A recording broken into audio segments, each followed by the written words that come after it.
Yun guys, so eto kaharap natin ngayon ang bagong-bagong unit mula sa Bajaj. Walang iba kundi ang Pulsar N125.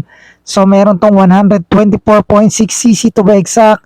Naka single overhead cam. So naka air cooled, 2 valve at ito ay naka 5 speed manual transmission.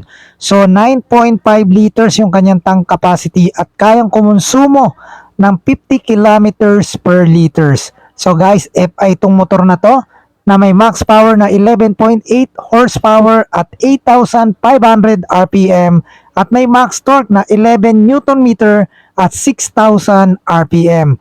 Bore and stroke 54 by 54.4, compression ratio 9.8:1. So guys, ang size ng gulong sa unahan 80-100 by 17 at sa likuran naman 110-80 by 17. So guys, 125 kg ang kanyang bigat at meron tayong seat height na 795 mm, wheelbase 1290 mm. So guys, meron tong LCD display. So meron tong auto start stop. So yung idling stop na tinatawag niya, no. Para naman sa price ng motor na to guys, 78,888 pesos. So kung kukunin niyo yan ng hulugan, magda-down lang kayo ng 14,884 sa 36 months is 3,400 pesos.